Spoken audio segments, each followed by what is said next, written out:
So, welcome everyone. I'm so excited that you're here.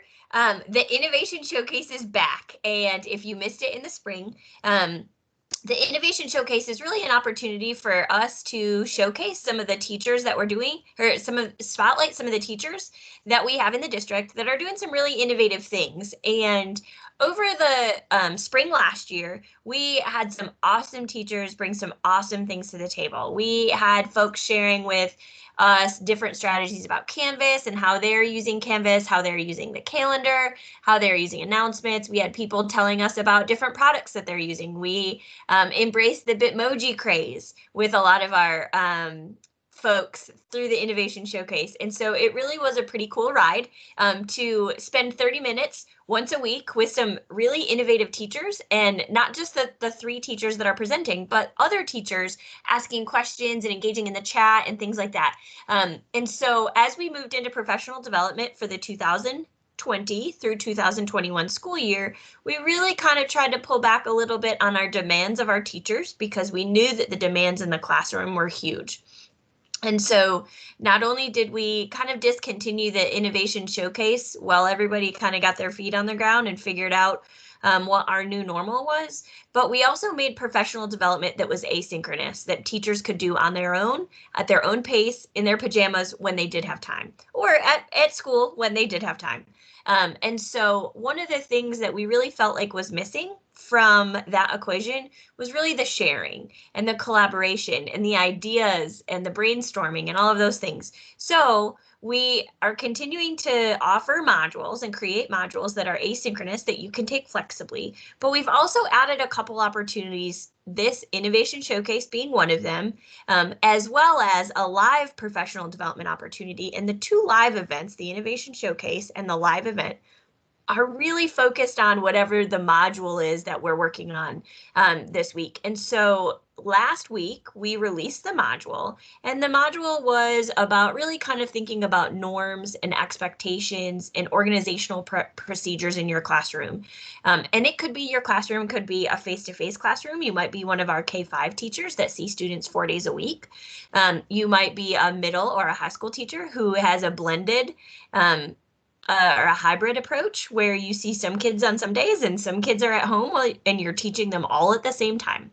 We also have some teachers that are 100% virtual and they only see students at their homes on their computers virtually 5 days a week. And so we really are trying to create professional development that represents great practices that can happen in any learning environment. And so we have really been working on that topic of norms and expectations and things like that. And sometimes you have to change your norms and your expectations during when your environment changes a little bit.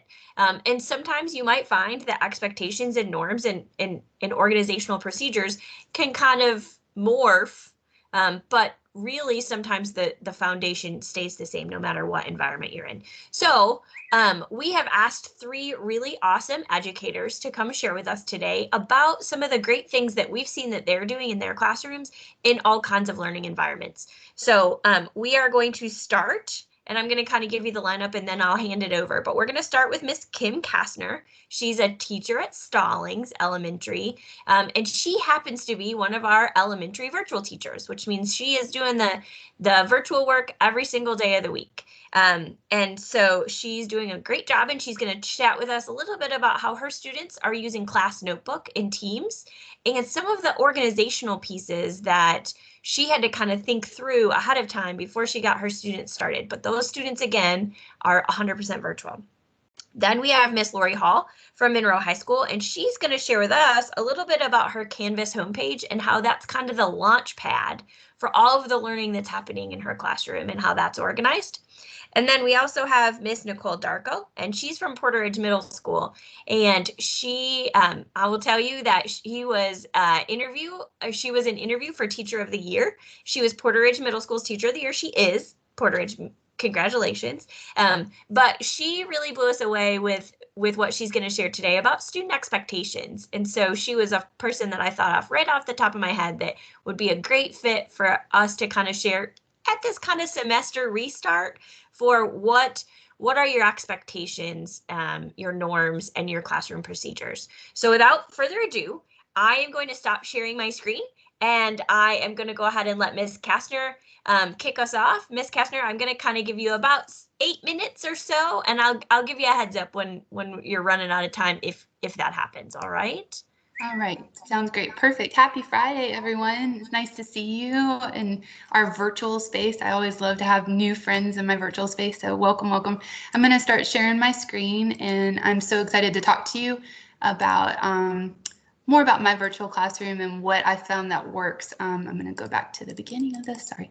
So I'm going to talk to you about setting up norms and expectations in my virtual classroom and segue into how I use the OneNotebook on Microsoft Teams to help me keep my students organized and give them an easy place where they know where to find information. So a little bit of class background. I have a 4th grade virtual class. I have 34 amazing students. I call them Kastner kids.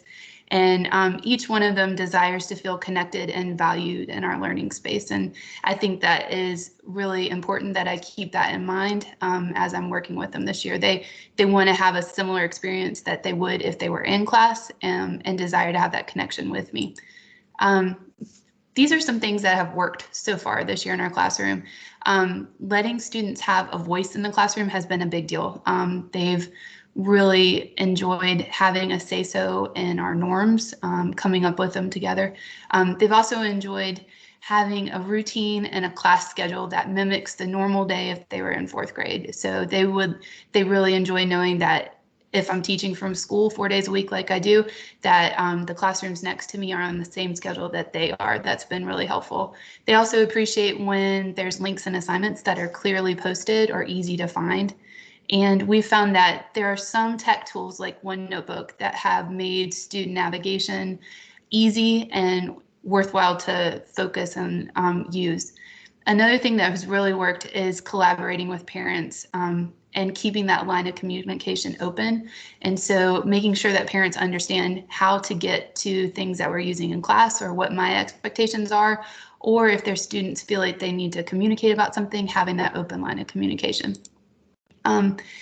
With that said, when we came up with class norms, I involved students, and I hopped on the Bitmoji craze last year too. So I came up with this after we originally met as a class to talk about what norms we were going to follow. So we collaborated on these together, and we revisit them often as needed. Periodically, if things aren't going well, we go back and look at it again. And we also have lots of visual reminders. Anytime that I need to pop this into a Teams chat, I do, and they know that it means that maybe we need to focus on one of those. But all of my students helped me come up with those rules. The routine and schedule is also very important. Our schedule mimics that same face-to-face schedule that students have during the day, and the students use Canvas Calendar to access their assignments. The schedule stays the same from day to day, and any changes are communicated in advance to students and families. So these are all things that led into what can we do, what can we use in class with those tech tools. And one of the tech tools that I'm most excited about talking with you today is Microsoft OneNotebook. It's a one-stop organizational shop, and I kind of happened on it by accident. I was playing around in Microsoft Teams, setting up my class teams, and then just happened to say, well, what is this class notebook? I don't know what this is, and found it and was like, wow, this has amazing potential. So OneNotebook is an easy organizational tool that can help you and your students keep everything in place. It's easily customizable, and I'm gonna push that down a little bit. It's easily customizable. You can set it up however you like. You can mimic the traditional notebook that you would have in class, and it can be used for any subject. It's a one-stop shop. Anyone with internet access at all can access it at any time. It's easy to find all the student work in one place and to give feedback. And that's the main reason why I use it. I have all of my students have, for a writer's workshop, they all have a tab in there, and I can easily go from one student to the next without having to search through like a Google slide or a doc or something to find that student's names. It also helps students stay organized, and that's something that's so important. It's easy to lose files or slideshows or assignments on a Chromebook, and by using Microsoft OneNotebook, it gives them clear organization. The tabs and the pages make it easy for students to get organized and to stay organized. So this is how I use OneNotebook in my classroom, and these are only 3 of the very large realm of possibilities. You could use this any way that you wanted to. My main use that I do for OneNotebook is Writer's Workshop. It's an easy place for me to send my students through Teams to go and they work on their writing. I can give them real-time feedback, send them ideas or suggestions or even stickers if they're doing a good job. I can put it on the page and they can see that. I also use it for my advanced math notebook. I send out problem sets to my students who qualify for that course. And it's our own personal thing that lets them communicate with me. I can easily shoot anchor charts, problem sets, anything that I want them to work on. I also use it for Reader's Workshop for Notebook. It's a great way to keep track of readers' responses, anchor charts, anything that we're working on goes in there. But the world is open with OneNotebook. You could make a high school science notebook if you wanted to. You could do a middle school math notebook. However you would traditionally set up a paper notebook can be applied to OneNotebook in your classroom. I stumbled upon OneNotebook by accident, and that's happened a lot in my virtual segue to teaching. A lot of the things that I've learned about by just happening upon them or Googling them or YouTube. And so I want to encourage everybody, don't be afraid just to try something. Don't be afraid to take a chance on something.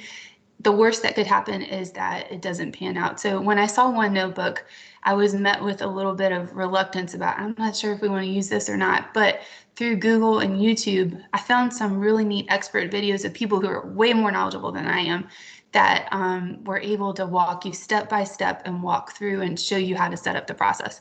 There's also a great Microsoft online community that can help. They have a lot of amazing articles. And like I said before, don't be afraid just to jump in and try out something. So with that, the steps to create your own OneNotebook, I've briefly put in them here. There are some videos that are linked later in the presentation that I'm going to share out a bit.ly link with everyone that you can access. But once you get the hang of it, it doesn't take too long at all. So the first step is you should create a team on Microsoft Teams. As a virtual teacher, I have teams for all of my classes. So I've got a math workshop team, a reading workshop team, a science team for all of my subjects, social studies. So once you do that, this is a little snip to show you that. The next thing that you would do was add your students, and then you go to the top middle of the page and you click on Class Notebook. And I'm going to give you more in-depth steps on how to do this in the videos that are linked with this presentation. So you set up a new notebook and you can format the permissions and the tabs any way that you want to. So you could have sections on there. Mine have like anchor charts. And then like in my writing notebook, for example, I have like informational writing, persuasive writing, personal narratives, and then anchor charts. And so the tabs are color coded and they're easy for the students to find. They just click on the tab and then they can start a new page or work on an existing thing. So there's some great resources that can walk you through the steps of setting up OneNotebook in your class notebook. One of the ones that I've used the most was a YouTube video that is from a person that has an account called Teachers Tech. The video is called Class Notebook in Microsoft Teams, and the address is here, but I'll also share the link for this presentation. You can pause and start and stop the video and go through the steps, just like Casey's amazing PD has done that for us. This video will do that for you with Microsoft OneNote, the notebooks, and exactly what to do and what permissions to set. YouTube has a few more producers. They have a few more video producers than just me and my little team. Yeah. Sorry, Kim, I didn't mean to interrupt. Oh, no, you're fine. You're fine. There's also another one called ClassPoint that I've used a lot, and she also walks you through a similar process about how to set up your notebook in Teams, which is pretty amazing. So that's linked in here. And any questions that you have, I could do my best to try to answer them for you. I'm in no way an expert, but I'm happy to try to figure out an answer or solution for you or find a way that I can. So I really encourage you to use Microsoft OneNotebook if you can. It's great for virtual learning. It's also great for hybrid learning. I know a lot of my coworkers had to pivot this week and go to virtual learning, and using OneNotebook or using Canvas has made it really easy for us to do that. So it's adaptable to however you want to do it. So. And awesome. And Kim, one of the things that I want to share that that is really impressive about OneNote, I think, is that you can open the notebook, right? And you can go to any student's notebook at any time and see what they have recorded, what they have wrote, what their notes are. And then you're also able to give them feedback, which I think is pretty cool. And so, you know, kind of like we could set up all kinds of other tools that would allow students to organize their work. But the unique thing about Class Notebook is that it allows you to access that work at any time. Yes. Yeah. Awesome. Awesome. Thank you so much. Oh, So thank you. if you could do us a favor, and I'm not sure if you're comfortable, if you could share the link to your presentation so we could get some of the YouTube links. If you could share that in the chat, that would be great. And then I'm going to ask Lori to join us and share with us a little bit about her Canvas homepage. Will do. Awesome. All right, so when my students enter my Canvas, this is where it lands them. Now, do not think I created this, because I did not. This page was given to us, this template was given to us as a non-negotiable. We have to now use this as our homepage. It was created, every teacher in Monroe needs to use this page. How we choose to go from here is up to us. So the only thing we were allowed to personalize was our Bitmoji. Everything else is the same for everybody. Everybody has these 6 buttons, which bring them to certain things. So like the attendance brings them to a Google form that was created for us that the kids have to fill out every day for attendance. The course syllabus for me just brings them to my course syllabus with my expectations and grading policy and so forth. The email my teacher brings them directly to my email so they don't have to search it. Or I know in my case, there's 3 Lori Halls in Union County. So this way they'll get the right one. This one brings them directly to their meeting link. So they don't have to go find it in a calendar. They don't have to go searching for it. It's right there. They just click that button and then join my teams. The task list is another non-negotiable. So I'll just show you where we have to lay out the entire week so that if kids need to go, it's right there in front of them. I'm just showing you the non-negotiables first. Tutoring just brings up my tutoring schedule. All right, so those were all the non-negotiables, but here's where I got to personalize it. So when my kids come to week 1, where we chose to bring them was up to us. I have found that my students, I teach high school, they don't necessarily read their emails, they don't necessarily check their announcements, and they don't necessarily read any comments I send through Canvas. So I was troubled with how can I get them the information or announcements or important information. So when they click this, it forces them to what I call a landing page. And I put my announcements right on top in bright blue, so hopefully they can see that.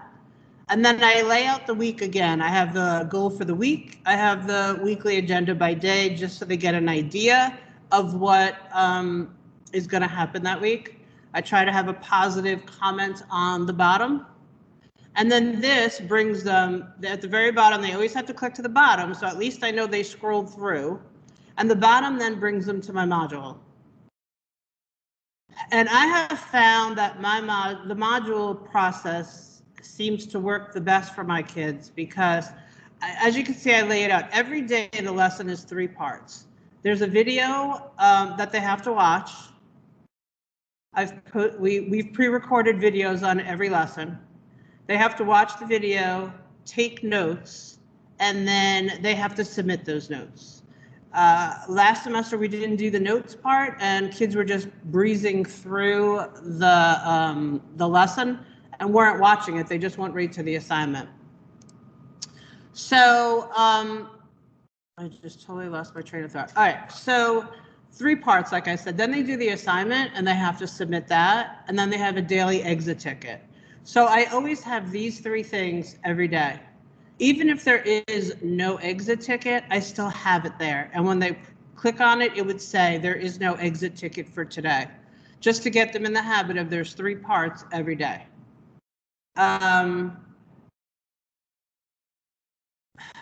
I keep losing my train of thought. So if I go back, then the next week, it's still going to bring them to a landing page. And then the bottom would bring them back to that same module page. It's the same modules every time, but it forces them to go through that landing page where hopefully they're getting the important information, like I said, that they don't necessarily get because they're not reading their correspondences from me. Tracy, that's really all. It's just structure. Like I make sure it's routine every day, the same thing. My requirements for them when they join my team meeting is the same as if they were in the room.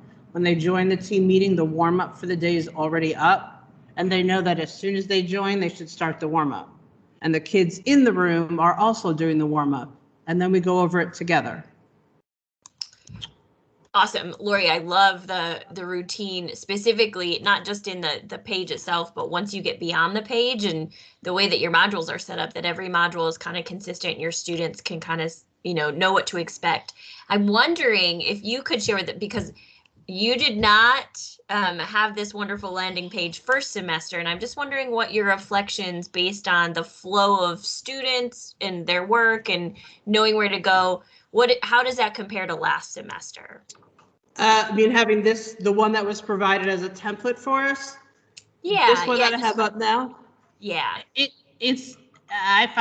think it's been invaluable because like I said, one child, 4 courses all look like this. Yeah. So there's no question of, well, for Miss Hall, where do I go? Or, Mr. Smith, where do I go? It's the same for every teacher. So that routine, that consistency, I think has helped many of them. There are kids that didn't do anything last semester that are working this semester because I just think they're not as overwhelmed as to where do I go. Yeah, and I think confusion about where to find the assignments, I think anybody who has any children in our district right now, I have 2 little boys and they only have 1 course really, right? But I struggle sometimes trying to figure out if they've done what they're supposed to do on their remote Fridays. And so I think once you put it all in the same place, it's the same thing for high school students. Once they know where they can find the things that they need to do, or where they need to, if every teacher has a different attendance link, I think it's probably less likely that they're going to be able to remember who tracks attendance what way. But when you're all doing the same thing, I think that's going to be super, super helpful. I really like what you guys have done, Lori. I think that you're already this early in the semester already reaping the benefits and seeing the benefits from that. So I'm really excited. I know that your admin team and all kinds of folks worked on this, and really it was a hard lift. And I do understand that personalization of Canvas courses is really important. And we want kids to know us a little bit more through some of the stuff that we're doing. But I also think some of this consistency and the routine that you're building in is really important for their success.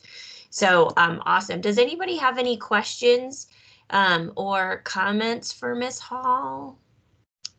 We've had a couple comments in the chat. One was about attendance, and we shared that that's just a Google form.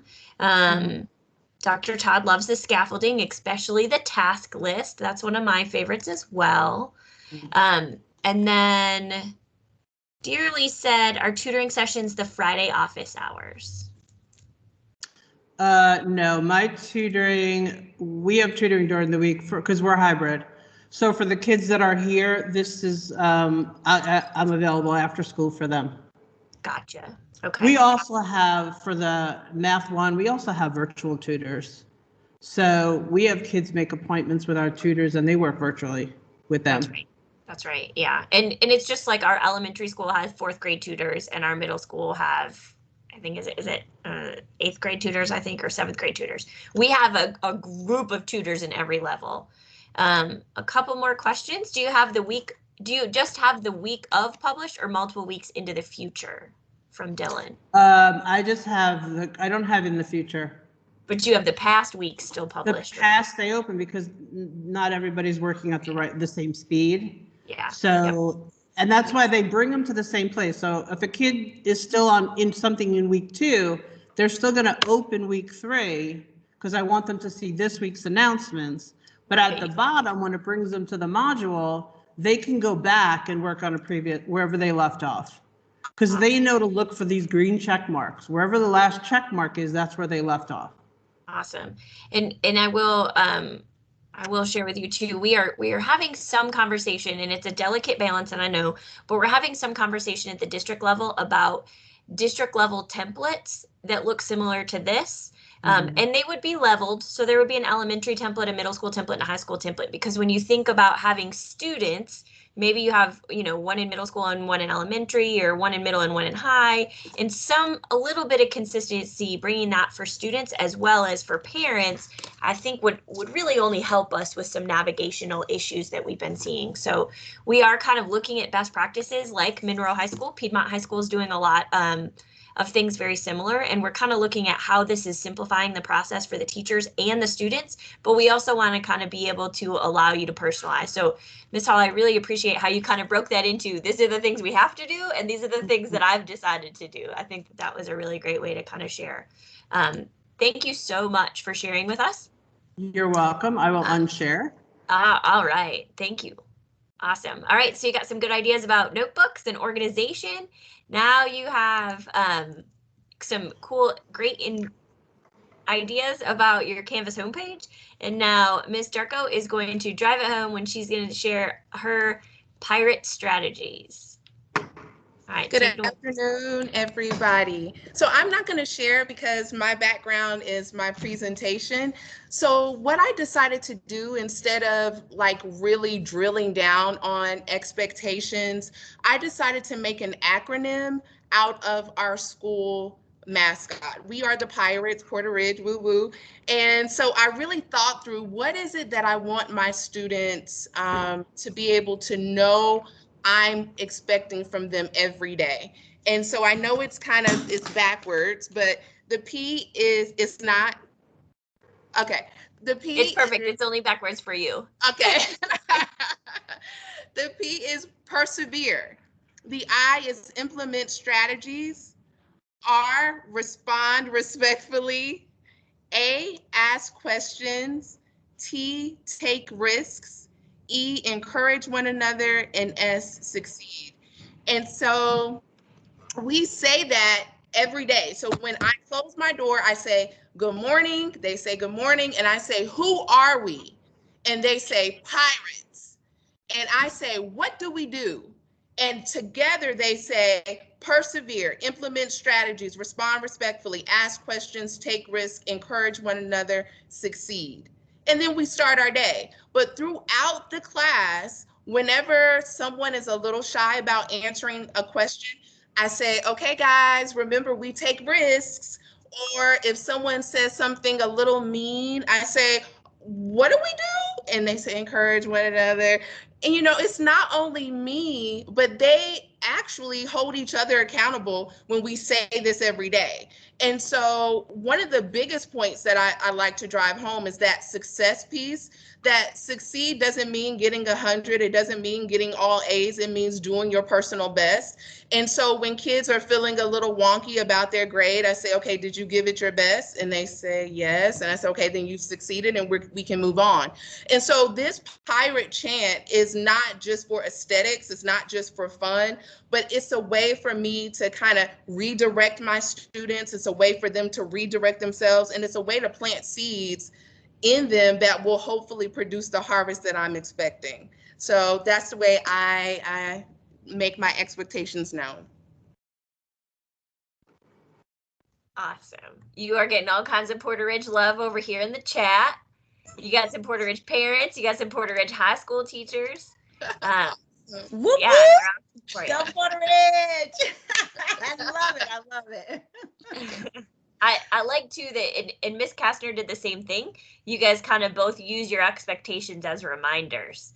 And so, just having those, Miss Darko, I think what Miss Kastner said is she has a little graphic, right? And she puts it in the chat if somebody's not doing, following those. I think we need to make you a Pirates graphic. And then you can just like a sticker, we I need love it. Yeah, you need a graphic you could drop in the chat. Does anybody have any questions for Ms. Darko? Just a request, go grab my 8th grader and bring her over to you. She would benefit so much. You're amazing. Oh, thank you. Yeah, yep. And I also wanted to say that I am Porter Ridge and I am going to steal that. So I'm in high school. I'm just letting you know, I'm going to steal that and put it up on my wall. So thank you. Yeah. You're so welcome. So Dylan's asking, how could you implement that if you didn't have a classroom? So virtually? Yeah, I think that's what he's asking. Okay, Yeah. so just like Casey just said, you know, it would be fantastic to create some kind of graphic to, yes, to put it in the virtual classroom. Yeah, Dylan, I would make it my background. Like I changed up my background. Last time, earlier today, I had a Buffalo Bills locker room. I'd shout out to the Buffalo Bills. But because we're recording this and we're archiving it for later, I was like, they might not understand the playoff hype. So I just made this quick little graphic to be my background for this meeting. And so I changed my background a lot. And you could totally do that with any of your expectations or lessons or things like that. Just change your team's background or Google or whatever it is that you're using. Just kind of be a reminder. That's how I would do it. And I would also use it like Miss Kastner uses it and just use it as a file to drop in when people need to be reminded. Absolutely. Awesome. Thank you. Yeah. All right, guys, it's 2:31. So if anybody doesn't have any other questions, we're going to wrap up our first innovation showcase for engagement and impact in the 2021 school year. We are, please know that we have another innovation showcase scheduled, I believe, in 2 weeks. It is on a Friday at 2:00, and the topic in 2 weeks is about student and teacher relationships. So we have, I'm going to drop in the chat here, the bit.ly. It's bit.ly UCPS remote learning, and it's case sensitive. So UCPS and the R and the L are all capital. But that website has the schedule of all of our modules, our innovation showcase live events, as well as our professional development collaboration events. So next Friday, we're going to have an event, a live event that really teachers can share and learn a little bit more about some of these best practices. But then the following week, we're going to drop a module on student-teacher relationships on Thursday. And then on Friday, we're going to follow that up with an innovation showcase. That website right there not only has this schedule, it also has a nomination button. So if you want to nominate somebody that you know is killing it with student-teacher relationships, please nominate them. A couple of the other topics that we have coming up are teacher clarity. I'm trying to think what the other one, hold on, I'll tell you what they are, just so that you kind of have an idea of what's coming up. And if you have, teacher credibility is one of them. Teacher clarity is the next one. Let's see, engaging tasks, planning, feedback, assessment, and grading. And so those are coming up, and they're all listed on that UCPS remote learning. All the topics are too. But please help us to nominate anybody that you think is really doing a great job, so that we can bring them to our innovation showcase and share with them all the great things, or share with Team UCPS all the great things they're doing. Awesome. Thank you guys so much. Have a good afternoon. Thank you to our 3 presenters and the 3 schools that host them. That we are so lucky to have you all as part of Team UCPS. Thank you.